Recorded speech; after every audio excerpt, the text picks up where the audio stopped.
Welcome, dear students, to video number 3. We were talking about positivism, and we had seen that how positivism entails scientific ideology, the process of experimentation, and the process that involves a complete procedure where we engage in hypothesis, we find out operational definitions, and then we find out mathematical equations, and then we uh, draw some kind of analogies, and out of those analogies we are able to look at the measurable outcomes, and then those measurable outcomes are explained in the form of expressions, and then we are able to draw some kind of conclusions. So these measurable outcomes are the ones that are the assumptions of, you could see that here the writer talks about briefly the assumptions of determinism means that the events we observe are caused by other factors. So cause and effect, if you remember, one thing is caused by another thing, and that one thing becomes the cause of the result or the effect that we have. And therefore, if we are able to understand the uh, causal relationship between the factors, and then we will be able to predict, and we will be able to control and some kind of variables. And then we could see that in when we were talking about variables, so there are some independent variables, there were some control variables, and there were some extraneous variable, and there were some other variables. So variable is one thing that which could be regulated through other variable, such as we could look at the classroom proceedings, students reading in a class under a comfortable environment, in a cool room with functional AC, with well lighted and comfortable seating arrangement. So if we sit into that, and we start you could see excluding one by one thing as a part of our experimentation, and then we will be able to see that how by removal of AC the performance of students is affected, and then the removal of comfortable chairs and bringing uncomfortable chair, how that performance is reflected, and how we remove multimedia or add multimedia, how those performances could be affected, and how change could be reflected. And if we remove everything, and if we make the students sit in an empty room on the floor, then we could measure how their performance could be influenced by these factors. So scientific research is completely based upon these particular experimentation and these methods, and because of these methods we are able to understand, and then we are able to find out the empirical evidences, and that could support our research problem, and that we are be able to find out the verification of that particular data, and that will help us formulating any theoretical framework, and on the basis of framework we will be able to look at, and we will be able to predict some kind of social or empirical or communal aspect that we intend to overtake, and then we will be able to make out some kind of analogies, and then we will be able to talk about those analogies and those experimentations, such as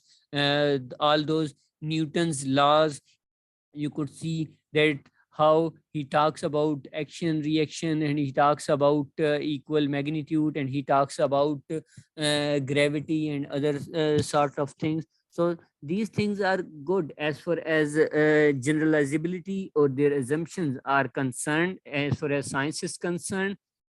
And we could see that how scientific experimentations are based upon these kinds of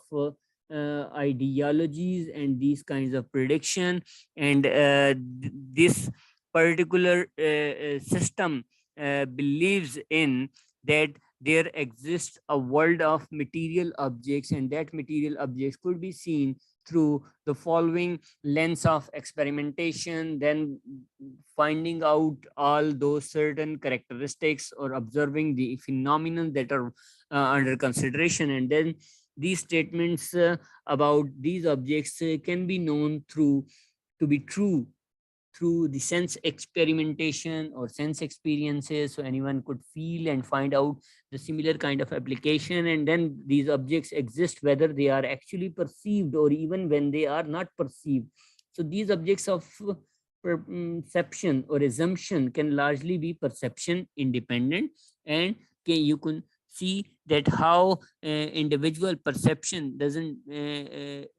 you could see make an entry over here, and these objects are able to retain the properties of the types we perceive them as having, even though they are not being perceived. And you could see that how these properties are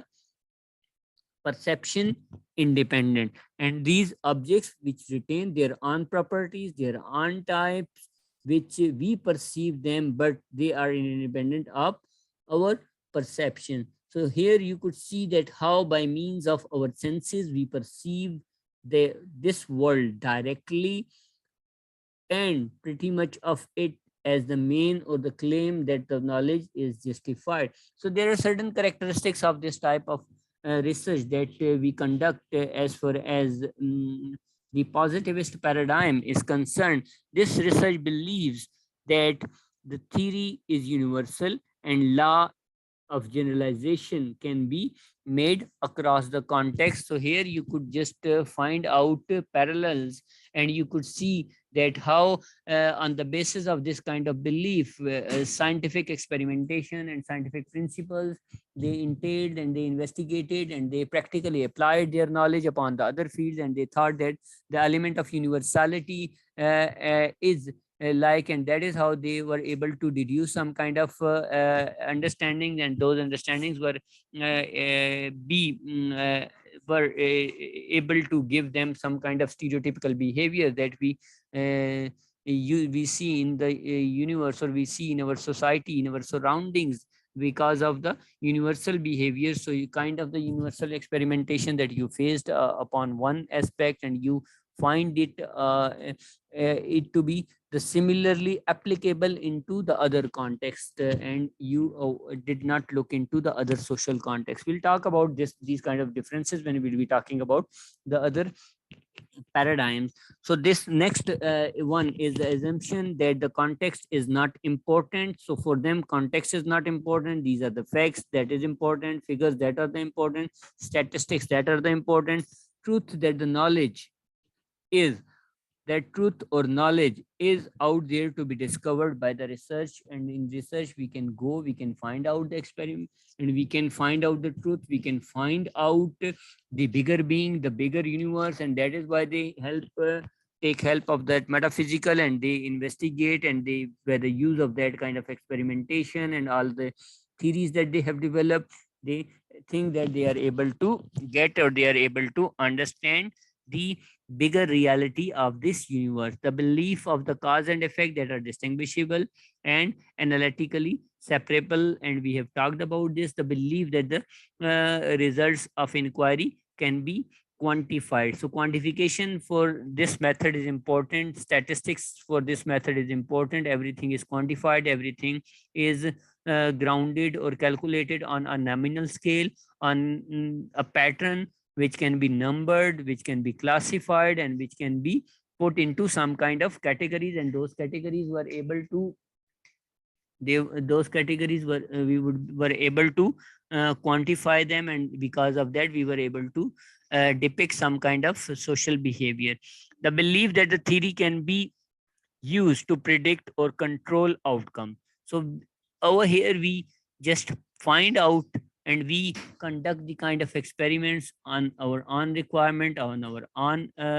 controlled variables, and that is how we are able to find out or manipulate things in our own favor. The belief that the research should follow the scientific method of investigation, and they purely follow the scientific method. For them, scientific method is the supreme method, and Before science, no one can exist. Then it rests on the formulation of the testing the hypothesis. Hypotheses are tested, and then empirical application and analytical approaches